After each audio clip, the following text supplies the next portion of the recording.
So the political debate begins with David Dimbleby on BBC One and tonight's panel. Welcome to Question Time, which tonight comes from Maidenhead.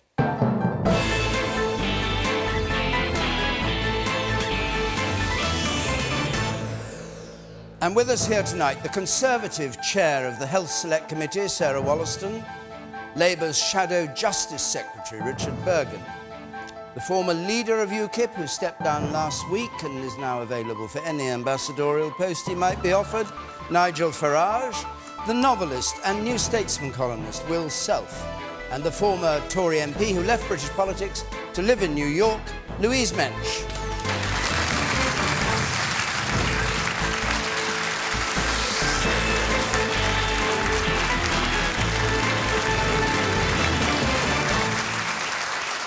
And as always, you don't need to feel left out. If you're watching this at home, you can join the debate. Facebook, Twitter, or you can text us on 83981. So let's get started with this question from Lewis Terry, please. Lewis Terry. Is Donald Trump a worthy recipient of Time magazine's Person of the Year? Right, Time magazine every year makes somebody the Person of the Year or the person who's had the greatest influence, for better or worse. Is he a worthy recipient? Nigel Farage. Oh, yes. Oh, yes. I mean, the whole point of the prize is whether Time magazine think you're a force for good or a force for bad, and there aren't many shades of grey in terms of the way people look at Donald Trump. Either way, he's made the most dramatic impact on politics this year. Everybody thought it was literally impossible for him even to win the nomination, to get through the primaries. He did, and the day before the election, you know, the New York Times said there was a 97% probability that Hillary Clinton would win. He stunned everybody. He's taking over as president on the 20th of January. And not only do I think he's a worthy recipient of Time magazine's Person of the Year, I think he will also, by this time next year, surprise all of you by just how popular and good a president he's going to be. Okay. Of course, it is influence, not a good influence or a bad influence that they choose. Hitler and Stalin were both chosen as... Yes, and Churchill won. Yes. But I mean, he's been, you know, it is an astonishing thing that this man has become president. Will Self. I always think it's a bit of a paradox that Nigel Farage subscribes to the great man of history view, really, given that he doesn't quite shape up to that sort of stature himself. And while I think that Trump certainly is a personification of major changes in geopolitics, I'm not so sure that it's the man himself that's truly significant. It's more what he symbolises. And in terms of what he symbolises, has he had the greatest influence on the events of the year? Well, yes, undoubtedly. But I mean, as I say, it's what he symbolises. As with Brexit, it was a case that this was a political eventuality people didn't expect, but that's because we've moved beyond the frame of politics as it's been understood for a long time. And Trump rode that wave. To some extent, he kind of created it as well, that's true. But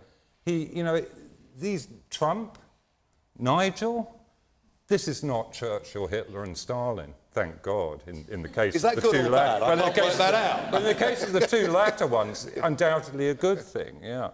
So I think that's kind of weird, because we step back from a minute, people. These are not great statesmen or people. What are they?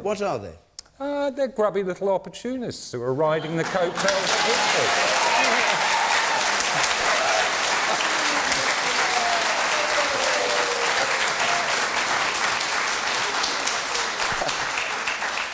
Oh, and deeply principled. Louise Mensch. I cannot believe that I am going to open this show by doing this after so many years of vociferously opposing Nigel Farage, but I have to say that he is being a bit too modest here, because he was one of the nominees for Time's Person of the Year. And it was given to Donald Trump, and he very generously didn't mention that when he was commending Trump. I do think it has to be Trump, because nobody else has provided such an earthquake as he has done in our politics. And he is, after all, a commensurate showman. And the line I like, living in America and watching this unfold. Hillary Clinton had an enormous victory in the popular vote, but you can't cry about that. You can't change the rules of the game after it has been played. Donald Trump won the Electoral College, that is it. However, the favourite comment that I had from somebody was they said that all the journalists took Donald Trump literally with what he said, but not seriously, whereas the voters took him seriously, but not literally. They didn't care if this policy or that policy was contradictory or whatever. They didn't care about that. What they cared for was that he stood for anti-political correctness. They were so tired of being trodden on and sat on by the establishment and not listened to that they said, let's give the showman a chance, and that's what's happened. And I will say that with one exception, I think that Donald Trump is appointing some very, very good people to his cabinet. It may not be, the name may be Mad Dog Mattis, but this guy is a boss, and I am really encouraged by the shape of his cabinet so far. Any views from our audience? Yes, the woman there in the fourth row on the right. Yes. Hasn't Donald Trump legitimised locker room talk about women on an absolutely unacceptable level? He's also legitimised now saying one thing in politics as long as it gets a vote and then doing something completely different. So it's all right to say all of these things if you're a politician. Once you get elected, you can do whatever you want. That's what he's legitimised. Richard Burgon, what do you think of that? Well, I was disappointed when Donald Trump got given this award, not least because some of the things that he has said about women, absolutely outrageous, misogynistic things, not least because of some of the things he said about immigrants and people of ethnic minority background. He didn't say that not one single extra Muslim should be allowed in the United States. But ultimately, I think the thing about Donald Trump is this. He's raised people's hope through a fake, anti-elitist approach. I believe, unlike Nigel, that he will disappoint. He railed against the bankers, he railed against the current economic way of doing things, but then appoints somebody from Goldman Sachs into a top position. So I don't think it's a welcome thing. And I am surprised to see Nigel trumpeting Trump so much. He's trumpeted him so much, he's now in a situation where he has to decide his own future, whether to be a Tory lord or Trump's butler.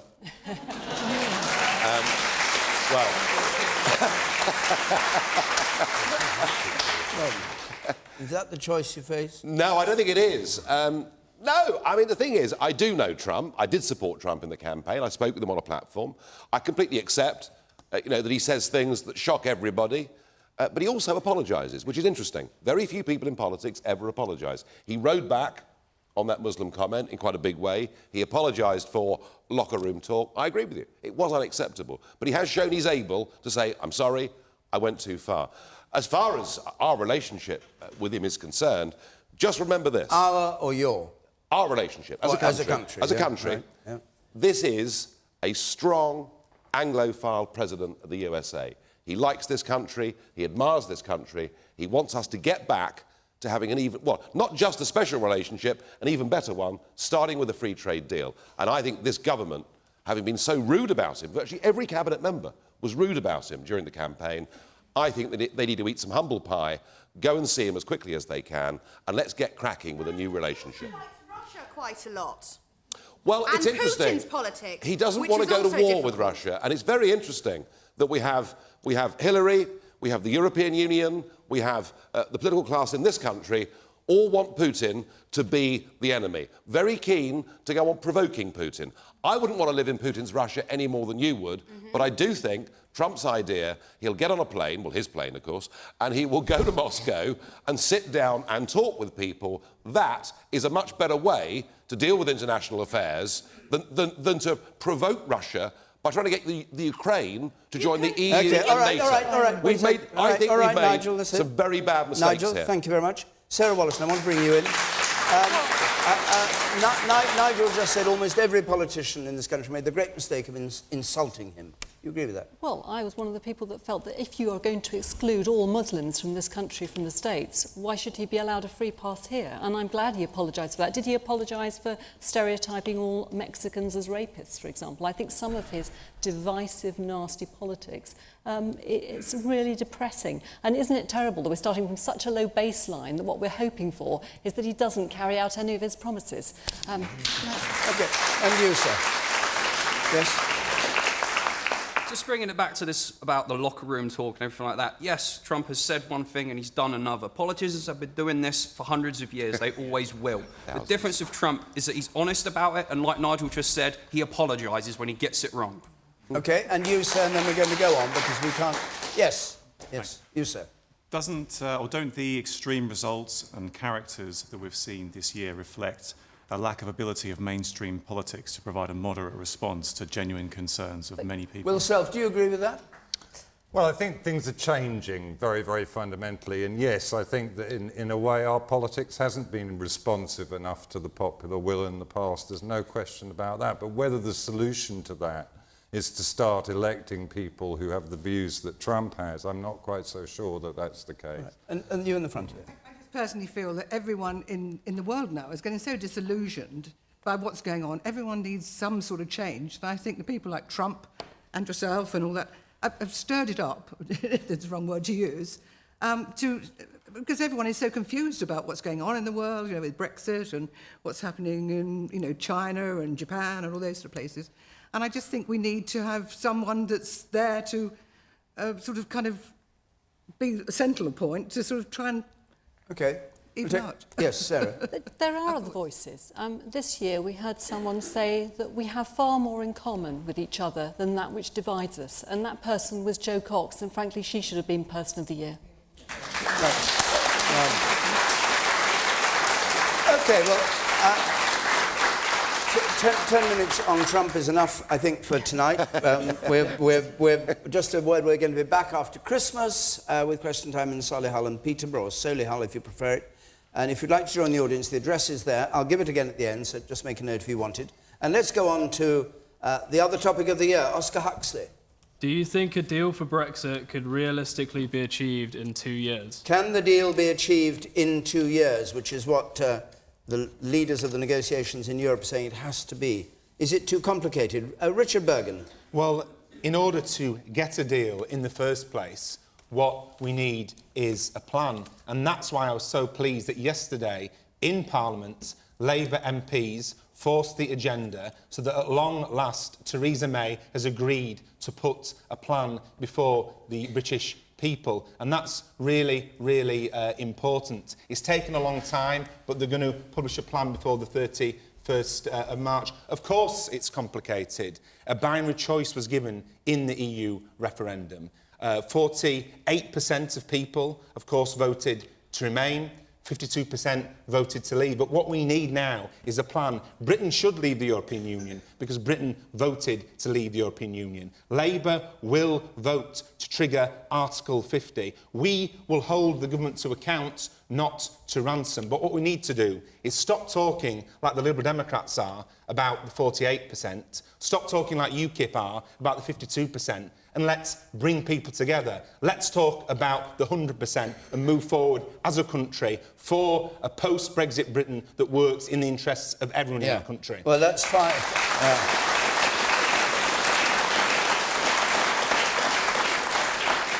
That's fine words, but can you get that by October 2018, in your view, in a way that you want, when the House of Commons may well be divided over what is negotiated? Well, it is possible, but nothing in politics and nothing in economics is certain. Of course it's going to be complex, but what we need is a situation where a blank cheque isn't given to Theresa May, an unelected Prime Minister, to do what she wishes. People have voted by majority to leave the European Union, therefore we need to leave the European Union. But I think voices from all sides of the House of Commons and voices from right across the country, both from the 48% and the 52%, need to be heard if we're going to get any kind of deal that keeps this country together. Sarah Wollaston, what's your view of the politics of this and whether it'll all be achieved within the 2 years? It's immensely complex. I think it will take 2 years. But there are things that we need to get on with straight away. We need to get on with sorting out the status of EU nationals living in the UK already and British nationals living in Europe. And I hope that that will be the first priority. But also, we've got to keep the tone friendly. I think that having a belligerent tone against our European partners isn't helpful. And we need to keep the tone right and positive, because it's in all of our interests for this to be a friendly separation. We want to be good neighbours. But do you think that Conservative and Labour will come together to agree what's on offer, or is there... Well, I'm an optimist. 2 years from now, we're going to be divided on it. I'm an optimist that people will see on both sides of the channel and across political parties that this is too serious for it to become a divisive issue, and we must work together in the national interest. All right. Well, Nigel Farage, do things that are too serious not become divisive? I mean, 6 months have nearly gone by since the referendum. We've wasted all this time already. You know, had the Prime Minister shown real leadership, triggered Article 50, we wouldn't be going through court cases. We'd actually be getting on with the process. And my concern is that we trigger Article 50 in March. That's what the House of Commons agreed to do. And if we spend 2 years negotiating this, that'll be another net £20 billion we paid away. It'll be another, at current rates, at least 500,000 people who come to settle in this country, net. But more crucially, it'll be lost opportunities. I talked about America earlier. There are 24 countries since we left the EU that have come to us and said, we want to have a trade deal with the United Kingdom. It's very difficult for us to do any of that whilst we're going through this process. So I would say this, if we wanted to, we could leave in 2 weeks. If we wanted to. We could just say, that's it, we're leaving, we'll trade with you on WTO rules. The reason it's going to take a long time is because my impression is that this government and most people in Parliament want us to stay in the single market. And I think we're going to finish up in the spring of 19, effectively with a Norwegian-type deal, which is not what the people of this country voted for. But that, I think, is where it's going to go. So, Nigel Farage, when you said, as you did, a 52-48 result would be unfinished business... I didn't for me, no. I said for within the Conservative Party, it would be unfinished business. What was clear... Is it, sorry, no, my question isn't... My question is, right, maybe you did or didn't say that, but the question is whether, if that's so, what you're saying now, which is that it's going to be a Norwegian-style deal, which is not what we wanted, what's going to happen then? Well, I think that if we don't get our fishing waters back, we don't get our passports back, we don't get away from the European Court of Justice having the ability to rule on our businesses, our industries, and if we don't get back the ability to make our own trade deals, then I think the 2020 general election could well be a very big replay of this referendum, because I think the one thing I do know, and yes, of course, there were all sorts of things said on both sides of the argument. The temperature got raised to a level we've never seen in this country. What I do know is the 17.5 million people that voted for it, despite being told we'd fall off a cliff and terrible things would happen to us, they voted for it because they meant it. And I think they are not going to change their mind on this. So I hope that the local MP here gives us some real leadership, because frankly, in the first few months, we've had precious little. And if she tells us clearly that we're not just leaving the European Union, we're leaving the single market, because that's what people voted for, I would then be very reassured, and the next general election would be more or less business as usual. Right. But that's not where I think it's going. All right. I said we were in Maidenhead, which is, of course, Theresa May's constituency. Will Self. Yeah, I think Nigel's analysis is probably right, actually. The Cabinet's clearly divided. Yeah. There isn't an agreement on whether to go for a hard or a soft Brexit. I think what people voted for was a variety of things who voted for Brexit, and they voted because they felt their livelihoods under threat, they felt in some sense that they were losing a kind of control in their communities.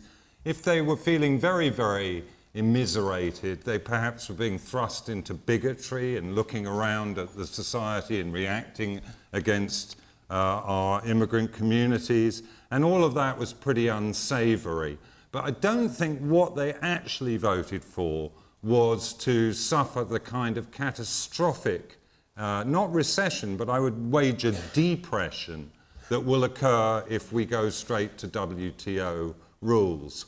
You know, why on earth wouldn't the Europeans, for example, Nigel, bring back the denomination of Eurobonds from the city to Frankfurt or wherever they choose to do it? I have to say, you know, I think a lot of the Brexiteers are still living in a bit of a weird kind of, you know, keep saying bring back this, bring back that, bring back the birch, bring back bicycles, bring back spinsters, bring back two-way family forces favourites. So what else are you going to bring back? Bring back democracy. Bring back democracy. Bring back self-government. Right, that's what we voted for, and that's what we want.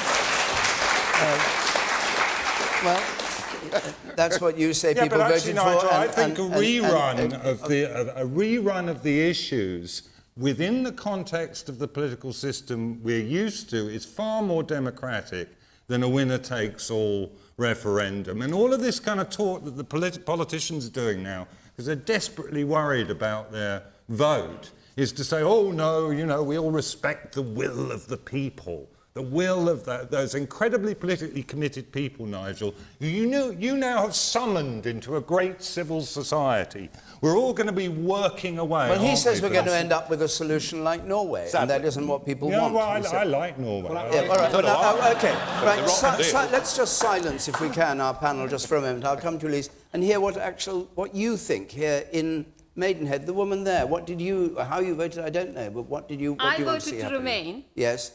But I feel that people were misled by politicians, saying 350 million we paying to Europe will go to NHS.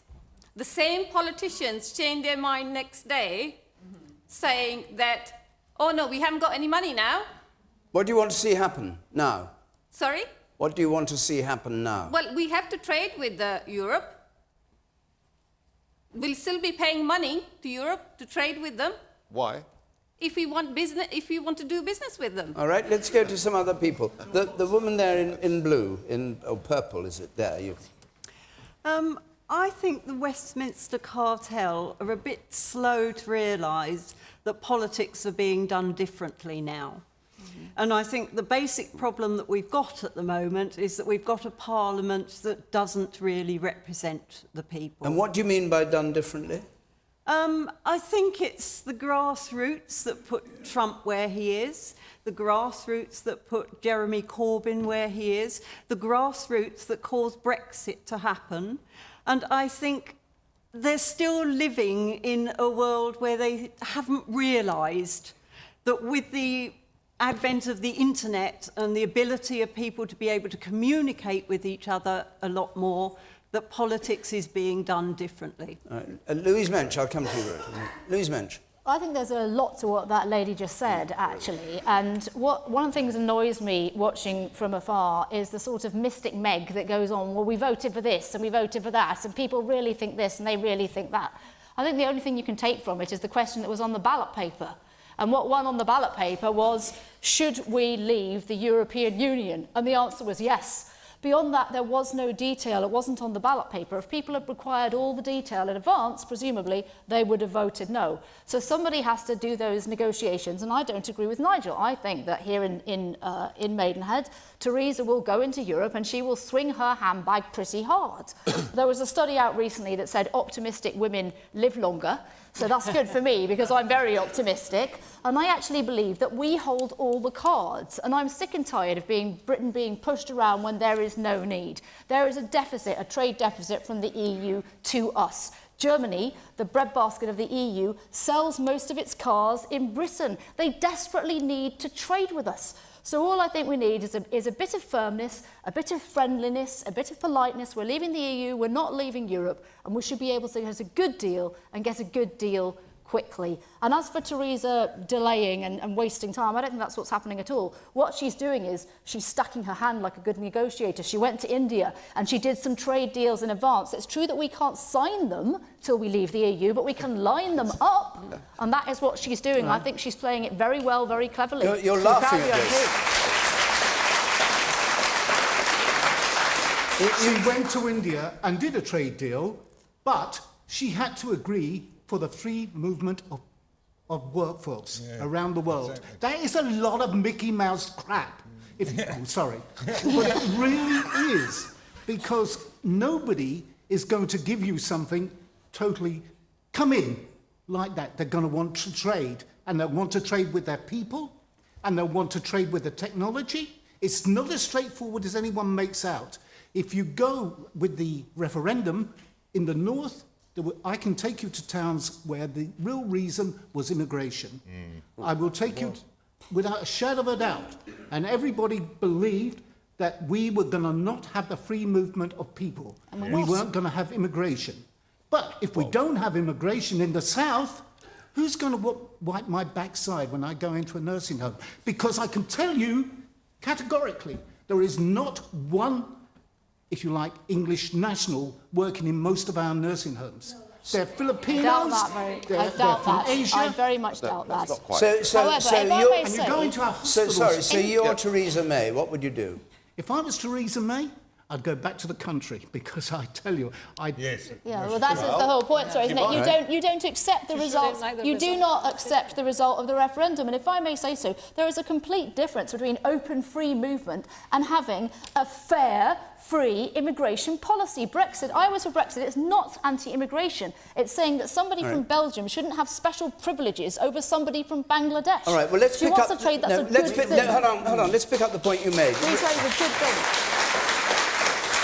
Richard Burgon, do you think she should have an election to clear the air? You do. What do you think? Explain all the facts to the world, to the country, and actually explain, because we don't know. Yeah, you know, I could have changed my mind. I could have really changed my mind if I thought it was right. But I voted Remain because I didn't really know what I was going into. Okay. Richard Burgon? All this talk of will Theresa May hold an election... He wants one. Yeah, all this talk of whether Theresa May will not hold an election before 2020. If she can't govern, if she's that weak, then she'll have to hold an election. So we'll see what happens. But I do want to pick up the point that the lady over there made about politics being done differently in grassroots politics. You made a really important point when you talked about the surprising to many election of Trump, when you talked about the surprising to the Conservative government Brexit vote, and the surprising to many political figures from the past and present election of Jeremy Corbyn twice as Labour Party leader. What we've got now is a questioning of the old way of doing things. That's what happened in the United States. In essence, that's what happened with the Brexit vote. People don't want the status quo to continue, but the dangerous thing at this point is the fake anti-establishment politics. I don't believe that billionaire Donald Trump is anti-establishment. I don't believe he will deliver for the Rust Belt communities that voted for him in the United States. And I don't believe that UKIP, now with a lesser leader, will deliver on an anti-establishment basis either. The NHS, by the way, is Britain's proudest peacetime achievement. The new leader of UKIP, Paul Nuttall, wants to privatise it. There's nothing anti-establishment about that. Is Jeremy Corbyn anti-establishment, he is. as you say? Labour is the anti-establishment party. That's why the media don't like Jeremy Corbyn, because he's anti-establishment. All right. That's why the Westminster bubble doesn't like him, because he's anti-establishment. OK, we've got a lot we want to talk about. Does anybody else want to make any points about the way that Brexit post the vote is being handled from the audience? Yes, you, and then we'll go on, because we've got a lot of other things that people want to talk about, and we've covered it regularly and at some length. Yes, madam. I voted leave. OK, it doesn't matter what politician there was out there. I did not want to be part of the EU any longer. I don't like dictatorship. I think we should make our own decisions, and we should trade with whoever we like and allow them to trade with us if we accept them. OK. Yes, thank you. Right. Roy Horne, let's have your question. Roy Horne. Is it time to raise basic rate income tax to improve the NHS and our public services? Sarah Wollaston. Well, I certainly think we need to raise more money for our NHS and social care, particularly for social care, and I very much hope that next week, when we have the local government settlement, that we do see a fair settlement for social care, because the gentleman in the front row here is going to need some care, hopefully, at some point in the... Hopefully. I said He'll see you at the end. No, but if the gentleman in the front row does need care, I hope it'll be available to him, and unfortunately, in many parts of the country now, we're seeing that social care care is in a state of collapse. How do you So, do yes. it without increasing taxation? Well, I think that there have been a number of Everything's been cut commissions back, that we have been looked at this. And I think there are some very interesting proposals in something called the Barker Commission. And she looked, for example, at whether or not we could put an extra penny on national insurance. And I think as well, That that is maybe tax, the time... isn't it? But the time has come, Hang I on, think, to... that's no, being but, very, no, very it's not. political. It's actually... No, can I explain in one way Well, that I all think right. it isn't? And that is that I think we also need to bring in some intergenerational fairness here. And I think one of the proposals was that wealthier people over 40 could contribute more. Because we're the generation that didn't have to pay university fees, that rode the property boom. And I think that now what we're seeing is a shift away from younger people to older people. So and I over think that 40s balance, would pay that more was, in national insurance? That was one or of in them. tax? But what I would What say do is you in want to see national happen? insurance, what You're I would an like, expert in I this. would like to see I would like to see that we actually have a national debate about how we do this. I would like to see our NHS and social care remain free at the point of use based on need and not ability to pay. But because, and happily, we are living so much longer, I mean, we've had a 31% increase in the number of people who are living to 85 and over now, but we need to plan for that. I think it's great news that people are living longer. I wish people would stop talking about it in gloomy terms, but we need to plan for it. It's a success. But it means that the scale of the increase in demand is enormous, and that means we've got to debate how we're going to raise that money. And I think it is time now to have a national debate about doing that in a fair basis, and I think an increase in national insurance and various other mechanisms that have been proposed by the Barker Commission, and we need to have a cross-party consensus. But do you want us to get up to the level of spending that other European countries have? Because we're below France, we're below Germany. We have fewer hospital beds than France, fewer hospital beds than Germany, and yet we say that the NHS is the only religion left in Britain. But we have to think of the NHS and social care together. So if you look at the way the OECD now measure this, actually we're only slightly below the European average, but we're well below what we should be spending on social care. And we've got to stop thinking of health and social care as separate. Okay. We need to look at them together. The woman there. Yes. Yeah. I completely agree with your point about health and social care being together. That's definitely not what's happening at the moment. It's all very well looking to how we're going to invest in the future, so for when I'm needing care. But my grandma has just passed away and she didn't get the care that she paid her whole life for. So I want to know what investment we need to see immediately to help the most vulnerable people in our society at the moment. Will Self, time to raise basic tax to pay. Well, I don't know about basic tax, but, you know, the Gini coefficient, which is how you measure the disparity between the poor and the rich, has grown wider and wider in this society since the 1970s, while since the Thatcher regime of the 80s, our overall levels of income and taxation generally have been low. So, you know, progressive taxation is the sign of a civilised society. We should raise the top rate of tax, not the standard rate of tax. You don't have to be a mad Corbynista to understand that. Trouble is, it's very difficult to do things like this in the globalised world, which Nigel and his merry band are going to shove into the dustbin of history, or perhaps throw like a basketball player. Because you can't, you know, you mess around with taxation rates, money sucks its way out of the city. You know, national governments have difficulty. You asked for a national debate on it. You'd be better off asking for an international debate on taxation, frankly. Nigel Farage. It doesn't work like that, Roy. You know, just because you pay tuppence extra on whether it's the low rate of tax or tenpence on the top rate of tax does not mean that money will go directly to the National Health Service or social care. The way it works is the money goes into the middle, it comes out, and at the minute, we still have a gap of between 70 and 80 billion pounds every year. That's remarkable. One of the most uncommented things in British politics over the last few years is that in the 5 years of the Conservative Liberal Democrat coalition, our national debt, that's the thing we've been building up ever since we fought Napoleon, our national debt doubled in those 5 years. So are there things we can do? Well, we could cut taxes, we could cut corporation taxes and get a lot more companies relocating here. It sounds today like McDonald's may well be relocating to this country. So things we can do. Great jobs.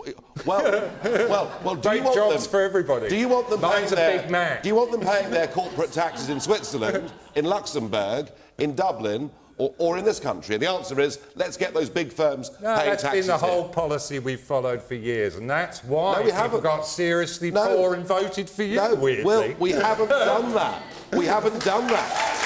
We haven't done that. We ceded tax sovereignty, and we allowed big corporations to pay tax in Ireland or Luxembourg, and what we ought to be doing is being competitive. But honestly, the real answer to the question is that I don't think anyone knows how to deal with this. You know, Blair back in '97 thought, you know, think the unthinkable about pensions, about health provision. He ducked it, and the truth is, we're living longer.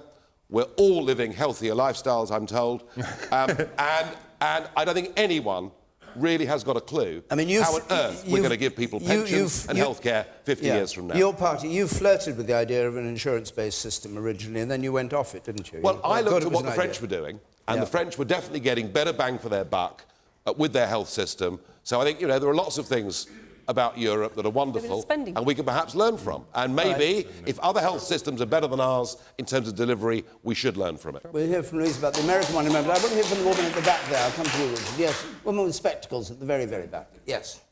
I just wanted to take Nigel Farage up on his corporation tax point. Yeah. I run a business. I would happily pay more corporation tax. And I think the rich should be taxed more. It's completely bonkers that you want to make it easier for people to get rich instead of harder. Well, I don't like these big companies doing business in this country but not paying their taxes in this country because they've been lured away to other parts of Europe. But do you know what? We and I don't want want them to pay those it people here. in our country. If people are going to leave the country because they're not going to pay our taxes, let them go. Well, we are living... They're not civilised. We are living in this, as Will said, we're living in this global world. We have to compete. Simple as that. I want to go to the hand there with spectacles attached, I think. Yes. Why does it have to be political? I would like to see the NHS and education system taken out and not be a political football all the time. The money wasted by every government doing different things and bringing in different aspects of it is horrendous. The money wasted. Why can't we have two panels of experts that run these two very important... No, you can't have experts. They're not allowed anymore. Richard Burgon.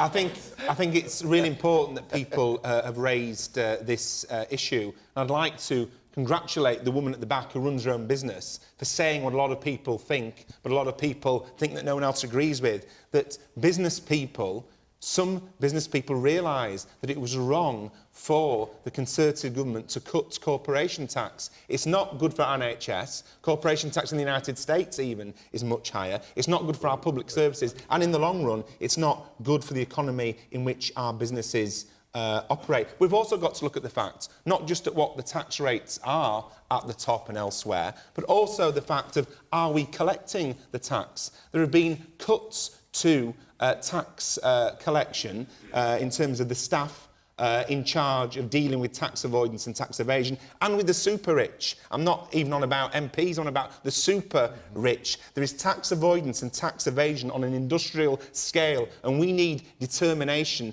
to tackle that. It's the most unpatriotic thing, because when those people don't pay their tax, they are stealing from every person in this audience. They're stealing from your schools. They're stealing from your hospitals. Let's stop praising these people and electing them as a president of the United States, and let's start collecting their tax.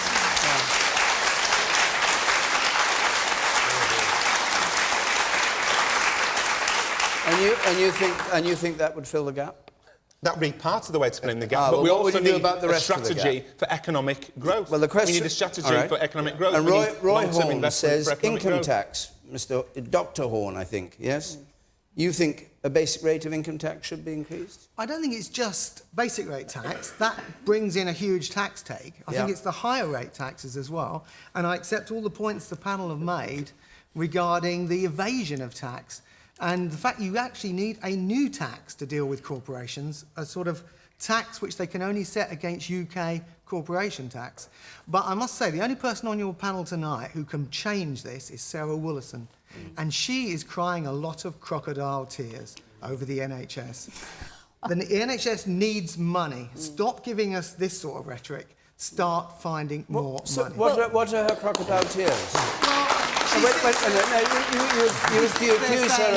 You accuse her of hypocrisy by saying she's... I do. She will sit there and tell us how difficult it is for the NHS to be run and how many people need to be treated. We know the demand of this equation. The Tories, Sarah Wollaston is in that group, are not providing the cash to meet that demand. All right, Sarah, it's as simple as answer that. him and then I'll come to you, Louise. I will answer your point because it is something, because I chair the Health Committee and this is something that we have looked at. We're there to hold the government to account and I agree with you that we're not putting enough in. And that I think we have increased the amount of spending on the total health spend by 4.5. Well, I think, sir, I think where you misunderstand, sir, is that I'm not the government. That there is another part of Parliament which holds government to account, and that is the Select Committee system. And these are cross-party committees which are there to scrutinise what the government is doing and actually to hold them to account, to ask the questions that you're asking.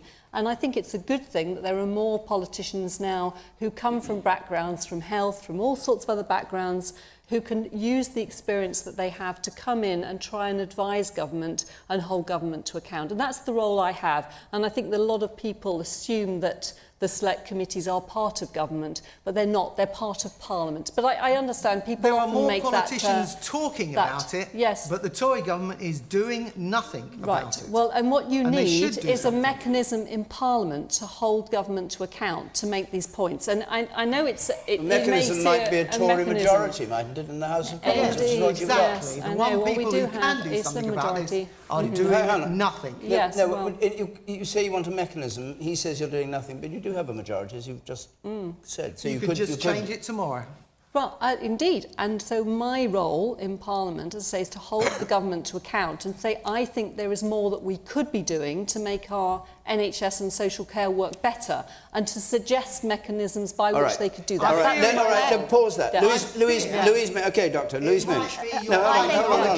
All right, Louise. I want to start off. I want to start off by apologising to Sarah Wollaston. During the Brexit referendum, I said that for narrow political gain, she had changed her vote, and I am sorry, Sarah, that I said that because I was completely wrong. You are one of the best MPs that we have seen in a long time, and this is a doctor who served the public all her life as a GP, working in rape crisis centres before she was elected in an open primary and came into politics. And when I hear this level of cynicism, I do get slightly annoyed, because when people are doing their best to stand up for the public and are just treated like random liars, that is wrong. Let me say, though, to the question that was asked in terms of should we raise tax on basic ratepayers? Should we raise it on corporations? Should we raise it on the super rich? Let's just have a big tax party and raise the tax on everybody. I don't think that there is this perfect balance between throwing money at the NHS in the state that it is in and receiving the best care. The question shouldn't be how can we spend more money on the NHS. The question should be how can we get the best possible care across disciplines for people that is free at the point of use. How can we get the best possible NHS? And the answer isn't just to raise taxes. That makes our economy worse. Socialism has never succeeded anywhere in the world that it has been tried. Capitalism is what makes these things grow. And we saw in DFID, the Department for International Development, they had some openness. They published where the money went. And journalists, people were able to look at it and see all the waste, all the consultants, all the corruption, all the stuff that's not going to the front line. I'd like to see some openness in what's spent in the NHS and see if we can improve our NHS for everybody in this country without just throwing money at it. And that's the answer. Thank you. I've come to one or two...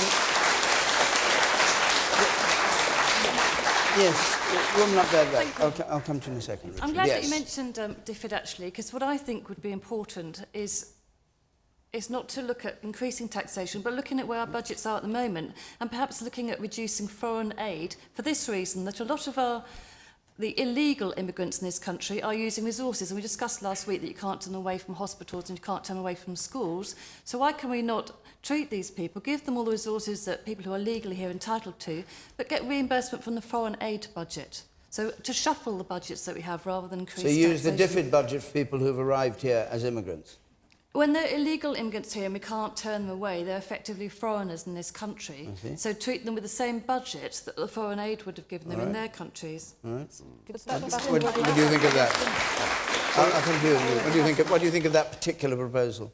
Well, I do want to make the point, by the way, that our NHS is kept running by migrants who work in our NHS, and we do need to look at increasing training, so we're training more doctors, so we're training more nurses. But on the point that Louise on the point raised... she was making, can you just do that one? You heard her point. I was talking about the budget, how you pay for it, how you get money, and it's not so much from increasing taxation, but looking at where our budget, our national budget is spent. We have a huge foreign aid budget, which is actually quite a lot more than other countries, and where we're looking after the interests of illegal immigrants who shouldn't really be here, but we don't want to turn them away from our hospitals and our schools and our housing, and indeed our prisons, and invoice that back to the foreign aid budget and get it back in. The reason for the crisis in our NHS is not the amount of money that the Conservative government spends on foreign aid. And what I would say is that I do agree that the NHS should be properly funded, but it's not only proper funding that will solve the problem. I think we have, in Jeremy Hunt, a health secretary that is failing. Guess what? With the exception of Sarah, none of us have been a doctor. I think that Jeremy Hunt shouldn't be looking for politicians just to give the answers on the NHS. Perhaps he should listen to the professionals who work in the NHS rather than picking fights with them. But on the final point, Louise says that socialism has never worked. Socialism has worked. So the NHS is a pocket of socialism in our country, set up by a Labour government, which ensures that we don't have a situation like we do in the United States, where people feel for your wallet before they feel for your pulse. I'm very proud of that, and so should we all be. I want to take... I'll take just one more point from the woman in green there, and then I must move on, I'm afraid. Hi there. I just wanted to say that although we can put more money into the NHS, for sure, from tax, but actually, how are we going to ensure that that money is spent wisely? There's so much bureaucracy going on, and it's not necessarily going into the services that it needs to. So, for example, there's a report that came out last week which showed that suicide is the main cause of death of new mums. Yeah. That's something that in perinatal mental health, you know, we are not saving women who have just had babies. Hold on. Just start again. Start again. I had postnatal illness for 13 years. All right. No help. No help. Okay, and I'll take one more point. You say in the checked shirt then, yes, and then... I do work in the NHS. Yes, what as? I'm a manager. Yeah. Bureaucrat. It's the only organisation I've worked in where everybody I've come across is genuinely focused on delivering the objective of that organisation. I've served in the army, and that was mostly the case in the army, but not universally. In the NHS it is. And with 98% of trust in deficit, or I forget the exact number, that's not simply a question of bad management. There is not enough money, and I spend all of my days trying to work out how we can deliver the care that we need to deliver with what diminishing amounts of money we have. We need more money. And how...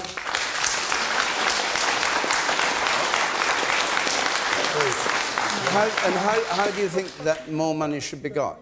By increasing taxation or by taking it from other I budgets? don't know enough about tax mechanisms, but there are two people on the panel that are in a position to change it. Well, once we've left the European Union... You're not one of them. We won't have 350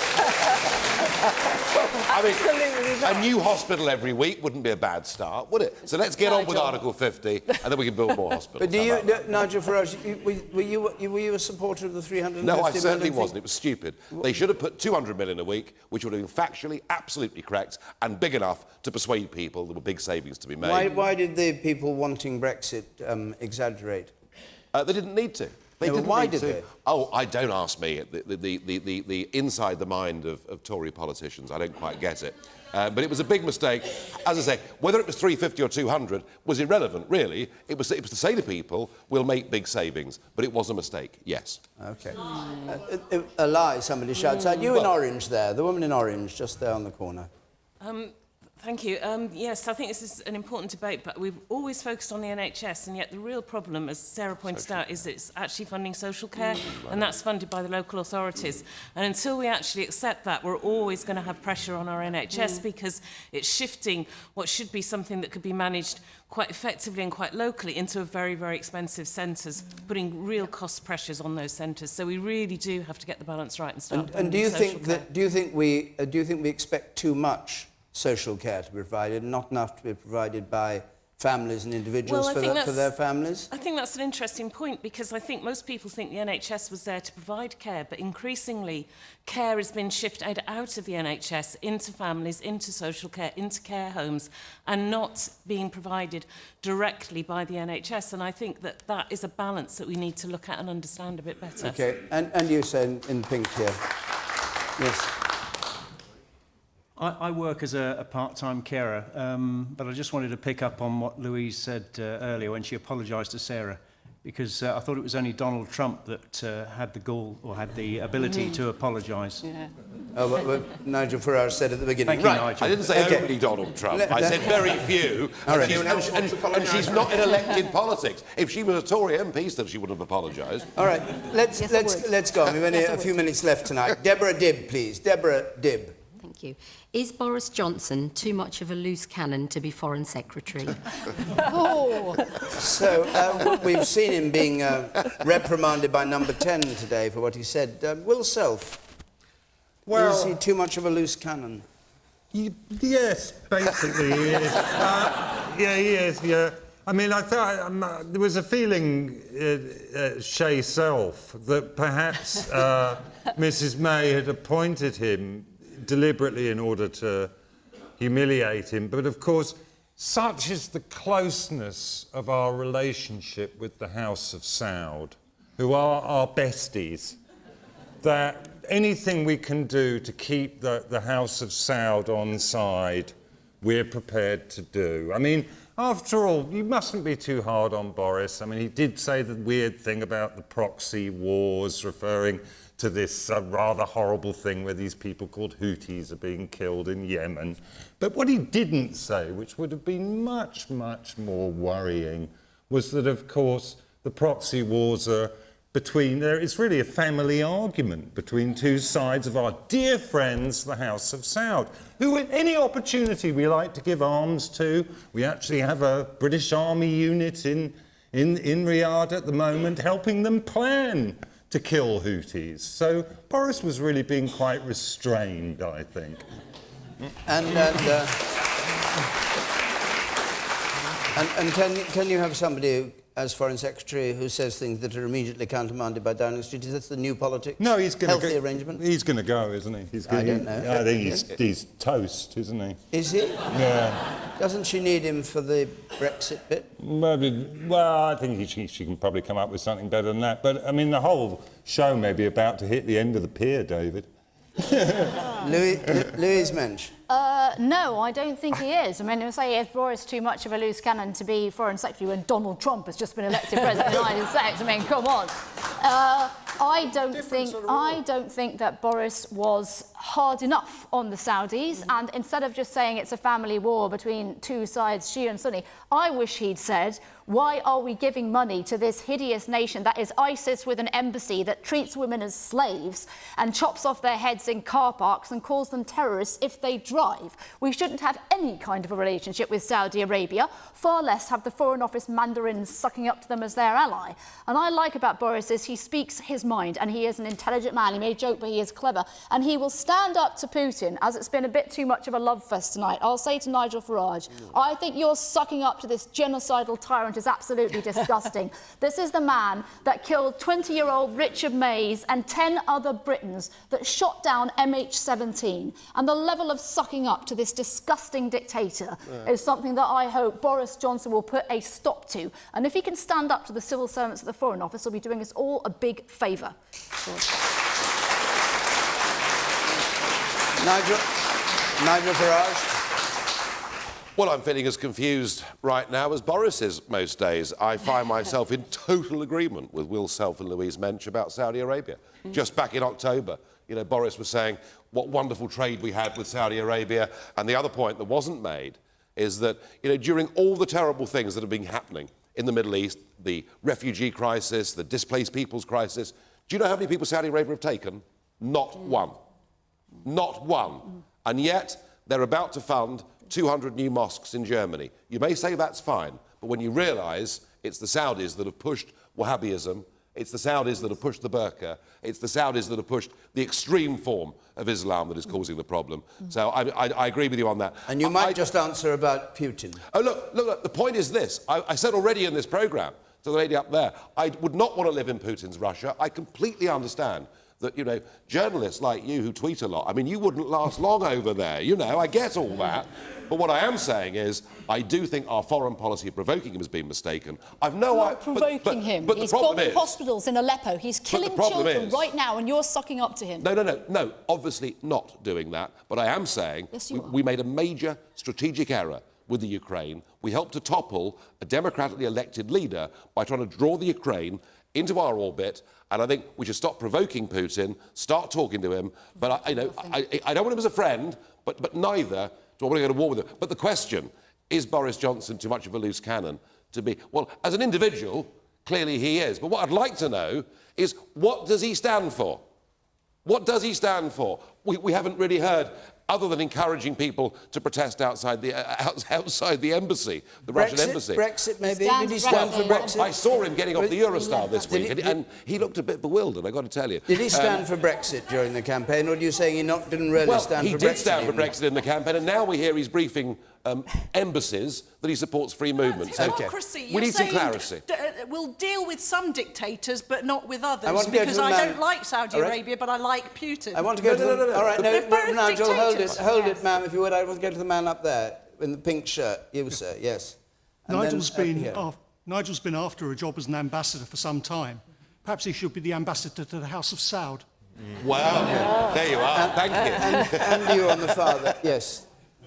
Earlier, Nigel Farage said that the Saudi Arabians were funding mosques in Germany, and then straight away talked about Islamophobia. Isn't blasé comments like that the reason why people are feeling ostracised from society and moving towards extremist groups? No. I have never, ever wanted, and there are some politicians in Europe that do, I do not want us to go to war with Islam, far from it. I want us to get on in this country. The damage that has been done by the Saudis pushing a very extreme form of Islam has done more harm than anything else. You I promise inspect, because then I come both sides here. Yeah, I'll come to you. A quick point, if you would, because we're coming to the end, yes. You said, obviously, that you don't support, or you support Donald Trump, don't you? And he obviously doesn't like Islam for whatever reason. OK, I can't go back to Mr Farage, because we've heard quite a lot from him. Too much, Richard Burgon, he said... You said it, I didn't say that. Richard Burgon. On Boris Johnson is, I'm afraid, an actor and a rank opportunist. One day he was for Remain, the next day he was for Leave, because he wanted to be leader of the Conservative Party and Prime Minister. Then his position on Saudi Arabia. What can we believe? Just 2 or 3 weeks ago, in the House of Commons, Labour brought a motion calling on a halt on arms sales to Saudi Arabia, pending an investigation into whether or not those weapons are being used for war crimes in the Yemen. Boris Johnson stood at the dispatch box and said, nothing to see here, don't worry about it, and he voted against the motion. Then we find he's saying these other things when he's abroad. He's not a safe pair of hands, he's not responsible, and who knows what he actually believes in, apart from himself. OK. And he's your man, Sarah Wollaston, your Foreign Secretary. He absolutely shouldn't lose his job. He spoke the truth. He called for leaders in the region to stand up and stop the sectarian bloodbath. And if that starts a debate that starts us in that direction, I'd say he's done us all a favour. OK, thank you. Time's up. We're back in the new year. In Solihull, and the week after that in Peterborough, so come and take part. I can't remember what date it is in Solihull, but it's about 2 weeks into January, the 12th, I think, of January. So 12th of January, just outside Birmingham, or Peterborough the week after that. You can go to our website, you can call 0330 123 9988. If you're listening on 5 Live to this but not seeing it, you know the debate goes on Question Time, Extra Time. But my thanks now to our panel here and to all of you who came to take part in this last programme before Christmas. So from Maidenhead until the new year, a very Merry Christmas, everyone, and good night.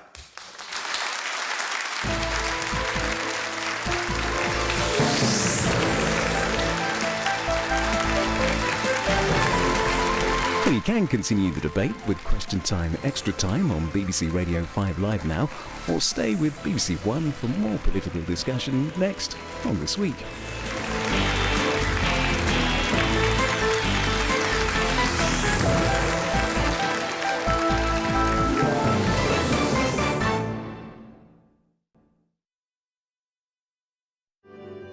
I went up to her at the end of the class. She said, "Where did you copy this essay?"